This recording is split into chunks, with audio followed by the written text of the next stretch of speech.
Even the strongest anime heroes have to have been defeated at some point, right? Not necessarily. There are actually a few anime heroes that nobody can stop.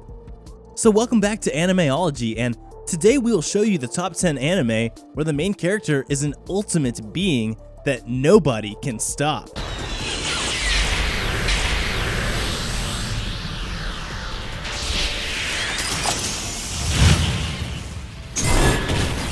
Before we begin, be sure to drop a like and subscribe down below for more anime top 10s, and without further ado, let's get right into the video.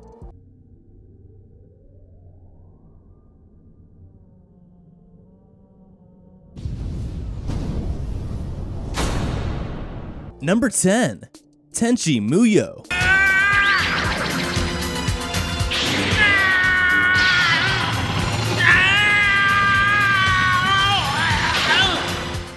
The original version of Tenchi Masaki doesn't actually lose much in the way of serious fights. When he went up against Kagato one-on-one, he blew him out of the water, which allowed him to awaken his unique powers as the owner of the Lighthawk wings.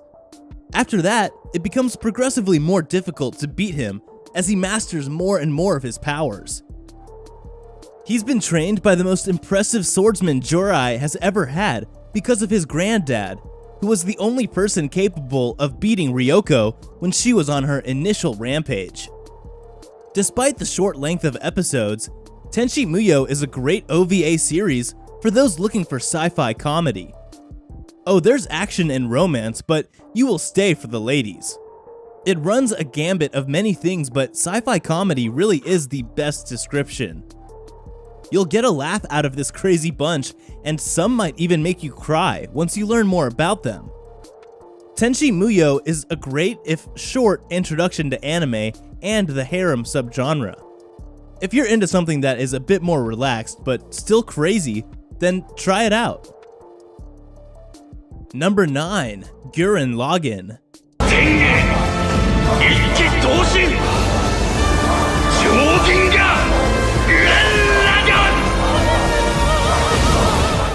Simon the Digger, the main character from Gurren Lagann, is the strongest character in anime.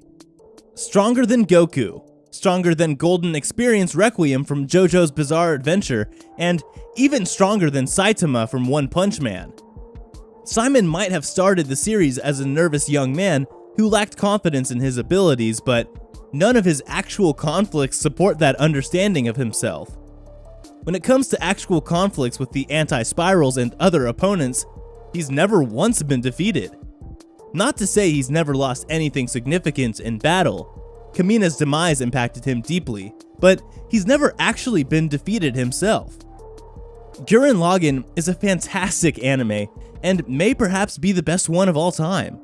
The plot is simple, but brings new twists to the table and many mysteries to uphold.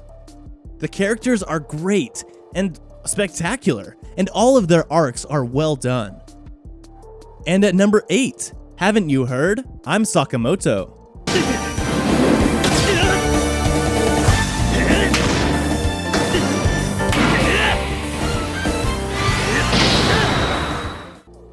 No matter what Sakamoto tries, he comes out victorious. Almost supernaturally skilled in everything from perfect grades to blowing bubbles, nobody can hope to meet his level of perfection.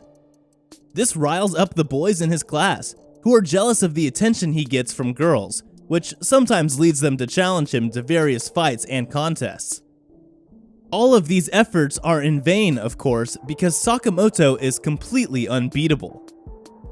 This anime is so corny and cheesy. Like, to me, the main character, Sakamoto, is so stylish and does everything with style. Some of the things he does honestly just kill me. He's sweet, quick on his feet, and smart. And to top it all off, I love how the anime says, cool, cooler, coolest. Number 7. Mob Psycho 100.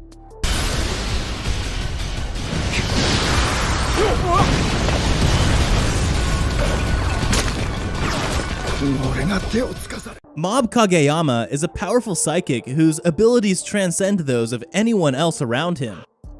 Though he isn't successful at everything he tries, He's awkward around girls, and he can't keep up with the body improvement club at his school. He's undefeated when it comes to psychic showdowns. According to One, the manga creator responsible for the character, the only person who could possibly defeat him is Tatsumaki, the most powerful psychic in One Punch Man, One's other well-known manga.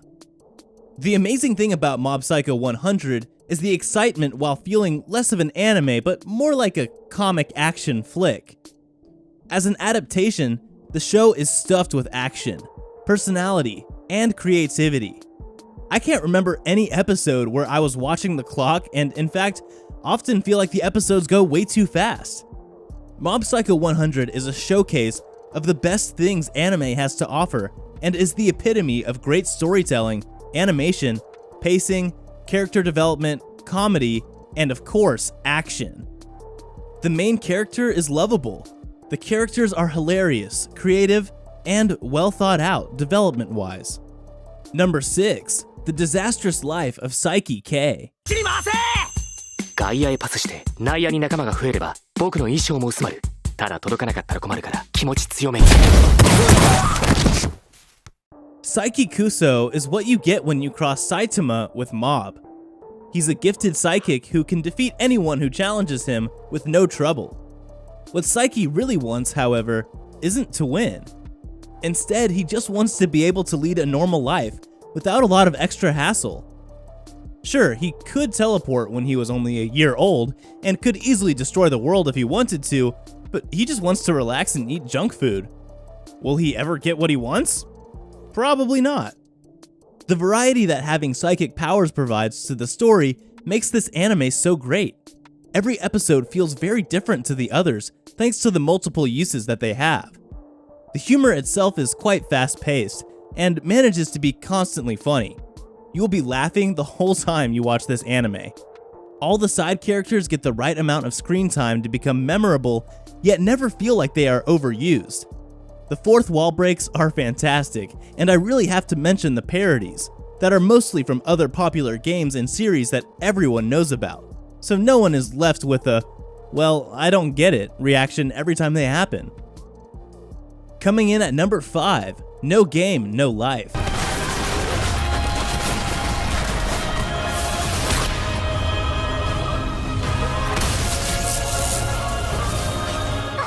Sora and Shiro are the protagonists of No Game, No Life. When the series starts, they exist as Blank, a duo who's never lost a game in their lives. They've got the high score for hundreds of games and have no defeats, which is what gets them invited to Disboard. In a world where every conflict is in the form of a game, they never seem to lose, or rather, they literally cannot lose. So both of them wind up coming out on top in every match. Now living in their ideal world, Sora and Shiro engage in gameplay to earn the right to rule humanity and then extend their goals to world domination. After all, they wish to have fun while they earn the chance to play against the one true god that freed them from a world of boredom and isolation. The problem is, the season ends on a cliffhanger, and we never do get to see what happens after the defeat of one nation. This may prove a satisfactory ending for some, but for others, there are obvious hints as to why this anime needs a second season. Number 4, The Irregular at Magic High School. Beta Trident. Hatsu! Tatsuya Shiba is a person with almost no magic in a world of magicians, but that doesn't matter because he's stronger and smarter than nearly everyone else around him. He's yet to overcome his master Kokono Yakumo, but even that is only partially true. It's already been acknowledged that in terms of pure martial arts ability, Tatsuya has already surpassed him. A lot of this is because the creator simply doesn't like fight scenes, so he made his protagonists powerful enough to make them all end quickly. Tatsuya Shiba is a weed, someone who has been determined by his magical high school to have no magical potential at all. No one expects him to be able to accomplish much, but he turns out to be nearly undefeatable. How? His physical prowess, combined with his nearly unlimited knowledge of technology, gives him the boost he needs to wipe the floor with any opponent. Don't underestimate Tatsuya Shiba, because he doesn't need magic to win. At number 3, Yu-Gi-Oh! 5Ds. 新たな境地オーバートーククリアマインド Yusei has one duel that people count as a loss, and it's his match against Kiryu, his former friend. But that duel actually has no clear victor because it wasn't able to reach a conclusion. When the two rematched twice later, Yusei won both decisively. Aside from that, Yusei's blemishes all come from duels that happened before the series even started. Even the duels he should have lost wind up being victories for him because his opponents make bad decisions and just hand over duels to him. You'll watch Yu-Gi-Oh! 5Ds as if you're watching an anime with a great storyline. It's not like any other anime out there if you ask me. The story is beautiful as it deals with our current issues about how technology is taking over pretty quickly. This alone makes the story better than the other Yu-Gi-Oh! Series. And also better than other anime stories that can't keep up with a good character vibe. At number 2, Assassination Classroom.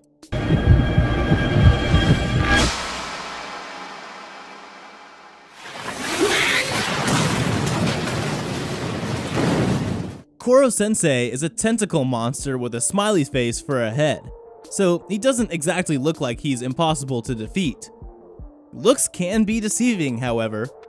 Despite efforts from everyone from the military to a group of middle school students that he's personally training to be able to take him out, no one comes even remotely close to beating this guy. He's super strong, moves at incredible speeds, and can use his mucus as a disgustingly effective protective barrier. Ultimately, Koro Sensei's life comes to an end at the hands of his students, but it's only because he allows it to happen. He wants to be stopped before the antimatter inside him blows up and destroys civilization.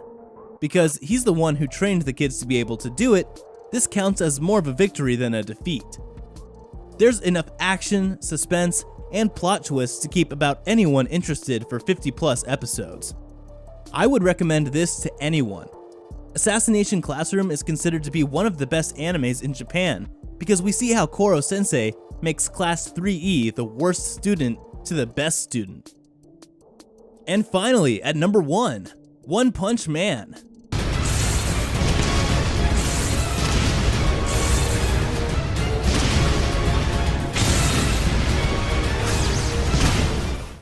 If an anime fan hacked into dictionary.com and uploaded a picture next to the word unbeatable, it would be a picture of Saitama. By virtue of doing 100 push-ups, 100 sit-ups, 100 squats, and running 10 kilometers every day, he's able to defeat anyone with a single punch. At least, that's how he says he got so strong. He can take literally anyone out, including a meteor hurling towards the earth. How powerful would someone have to be to defeat him? One shudders to imagine it. One Punch Man's entire point as a storyline is that Saitama is never actually supposed to lose any fights. He's seeking someone who can fight on his level, but every time someone shows up, he's already vastly more powerful than they are. Enemies that have completely wiped out some of the most powerful A and S ranked heroes are all defeated by him with a single punch.